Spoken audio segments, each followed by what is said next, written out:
창세기 31장 11절부터 20절까지 말씀입니다. 창세기 31장 11절부터 20절까지 말씀 한 절씩 교독하겠습니다. 꿈에 하나님의 사자가 내게 말씀하시기를 야곱아 하기로 내가 대답하기를 여기 있나이다 하매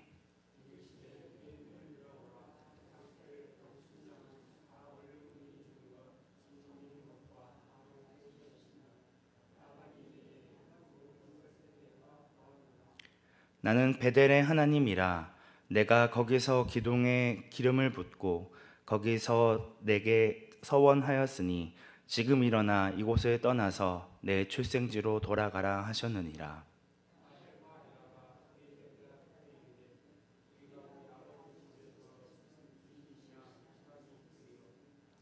아버지가 우리를 팔고 우리의 돈을 다 먹어버렸으니 아버지가 우리를 외국인처럼 여기는 것이 아닌가.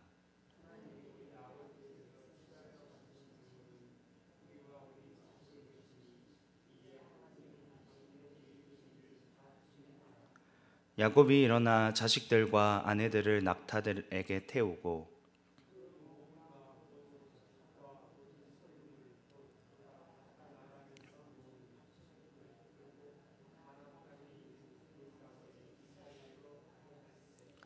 그때 라반이 양털을 깎으러 갔으므로 라헬은 그의 아버지의 드라빔을 도둑질하고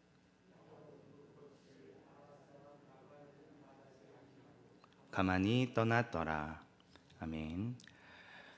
야곱은 외삼촌 라반과 품삯을 정하여 얼룩무늬와 점 있는 염소, 아렁진 것과 점 있는 양들을 받기로 합니다. 하지만 사기꾼 라반은 점박이와 얼룩무늬가 있는 양과 염소를 자기 아들들의 손에 맡기고 아무런 무늬가 없는 양들만 야곱에게 맞도록 꼼수를 부립니다. 정말 나쁜 사람입니다. 하지만 야곱은 양치기로 보낸 14월의 세월의 노하우를 다 동원하여 자신의 몫을 점차 늘려갑니다. 야곱이 뭔가 대단한 일을 한 것 같아 보이지 않는데 계속해서 아롱지고 점입고 튼튼한 양과 염소들을 얻어냅니다. 결국 20장 42절부터 43절까지의 말씀과 같이 약한 것은 라반의 것이 되고 튼튼한 것은 야곱의 것이 되어 야곱은 매우 번창한 자가 됩니다.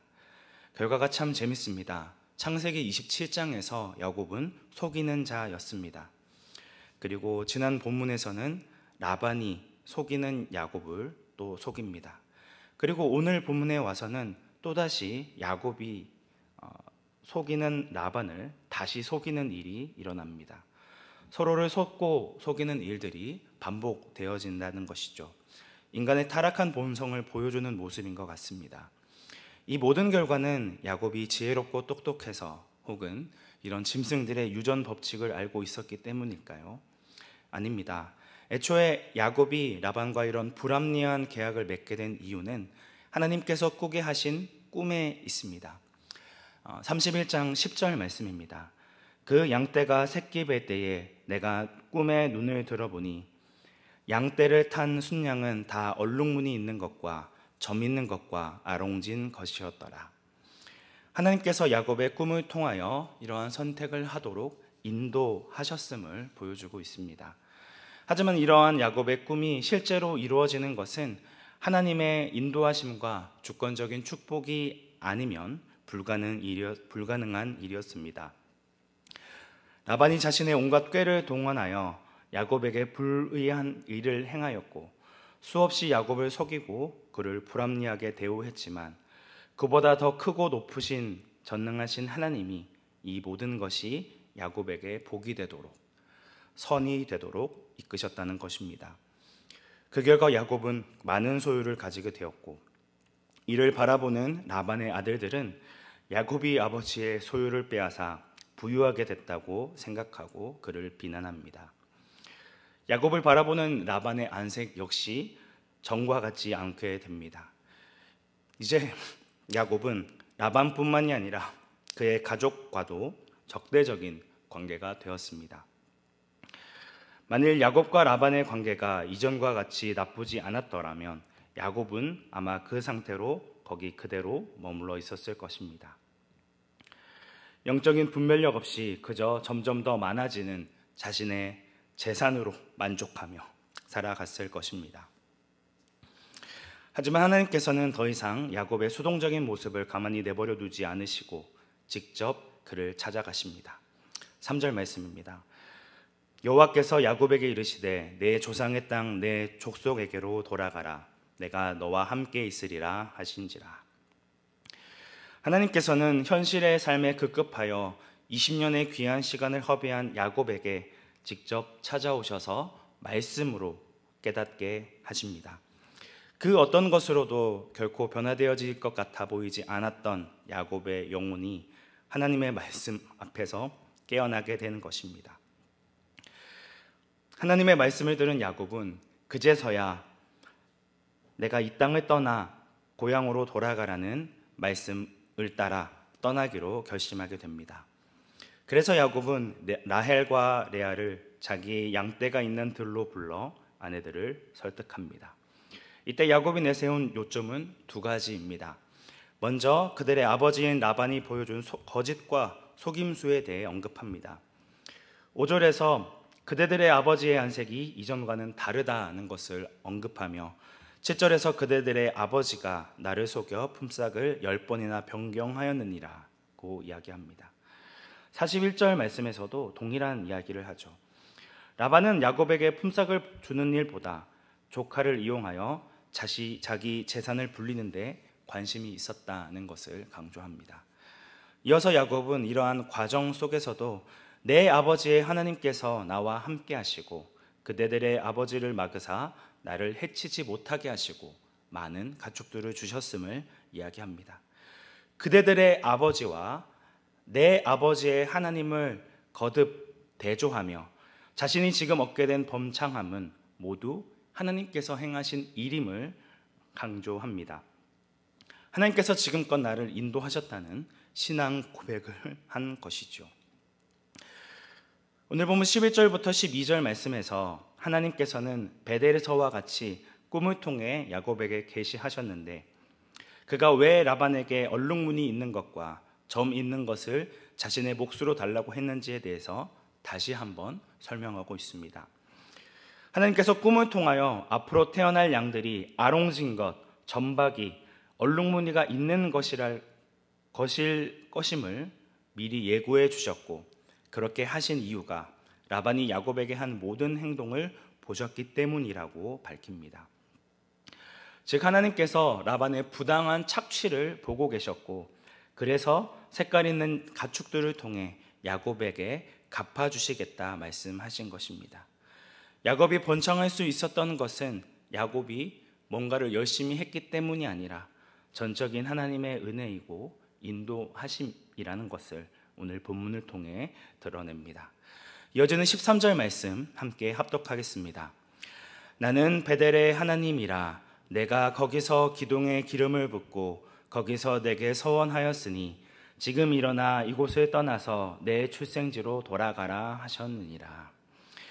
야곱은 베델 사건이 있은 후 20년이 지난 이제서야 하나님이 자신을 보호하고 붙들고 계셨다는 사실을 알게 됩니다. 그동안 자신의 어리석음 때문에 시간을 허비하며 하나님의 약속을 신뢰하지 못했던 부끄러운 순간조차도 하나님께서 자신을 위해 계속 일하고 계셨다는 사실을 인정하게 된 것입니다. 속이는 라반 밑에서 온갖 고생을 하며 고된 세월을 보냈지만 결과적으로 자신에게 소유를 준 것은 하나님이시며 이 모든 일의 주체도 하나님이셨음을 분명히 깨닫게 되는 것입니다. 그래서 늦었지만 하나님이 주신 말씀을 따라 라반에게서 떠나 다시금 출생지로 가나안으로 돌아가고자 합니다. 이러한 야곱의 말을 들은 아내들은 야곱의 판단에 동의하며 함께 떠날 것을 결심합니다. 14절부터 15절까지 말씀입니다. 우리가 우리 아버지의 집에서 무슨 분깃이나 유산이 있으리요?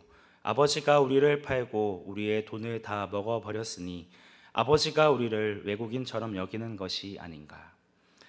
그동안 라반이 얼마나 야곱을 속여왔던지 그의 딸들조차도 자기 아버지의 잘못을 인정합니다. 레아와 라헬조차도 그의 아버지 아래에서는 더 이상 얻을 것이 없음을 알고 야곱의 뜻을 따르기로 결정합니다. 이제 하나님이 당신에게 이르신 일을 다 준행하라 이야기합니다. 이러한 야곱의 아내들의 결단은 아브라함의 종을 따라 떠나기로 결단하였던 리브가의 모습을 떠올리게 만듭니다.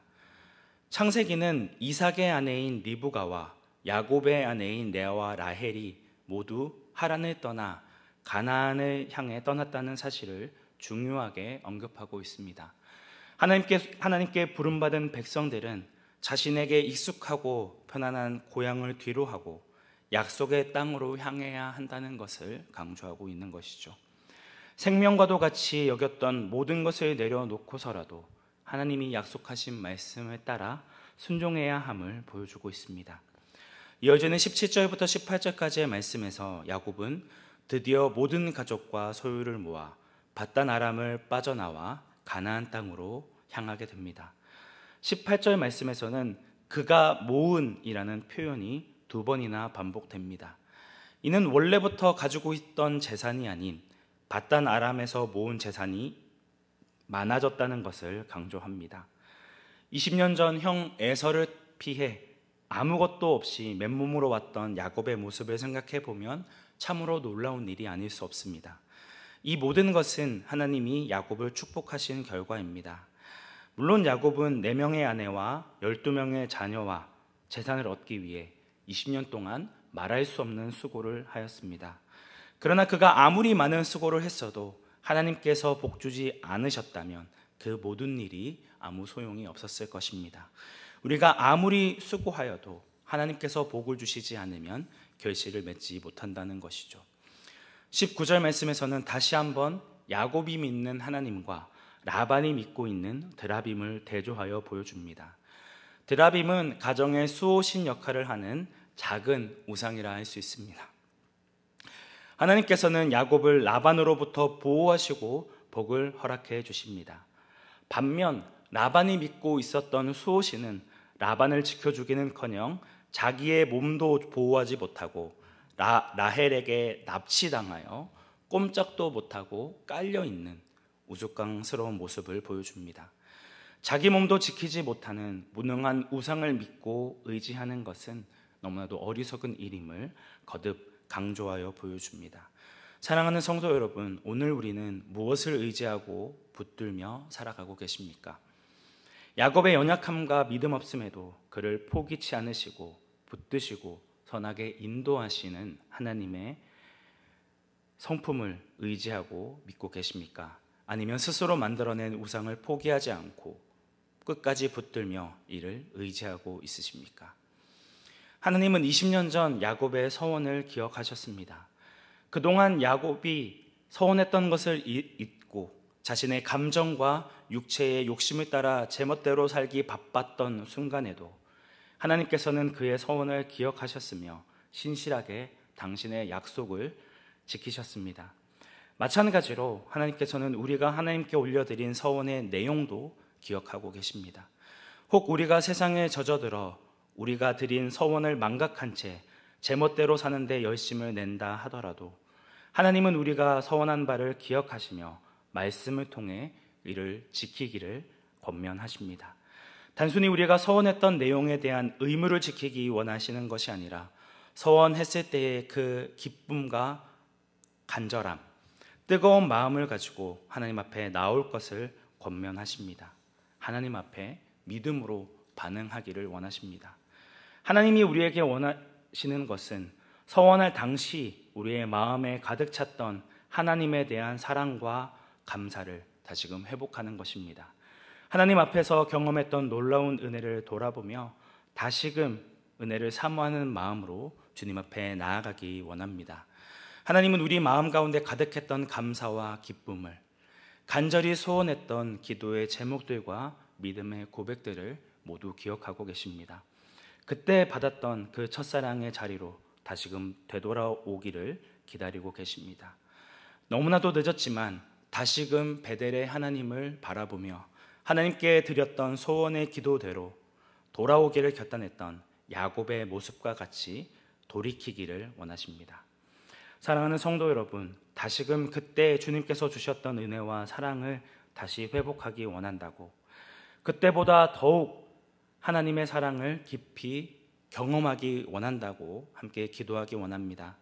우리는 늘 신실하지 못했고 우리가 내뱉었던 서원도 잊어버리고 눈앞에 보이는 현실의 문제 앞에 또 좌절하고 넘어집니다. 그럼에도 하나님께서는 여전히 우리를 기다리시고 우리가 간절히 간구했던 서원의 내용을 기억하셔서 그의 기쁘신 뜻과 계획 가운데 이 모든 것을 합력하여 이루실 줄 믿습니다.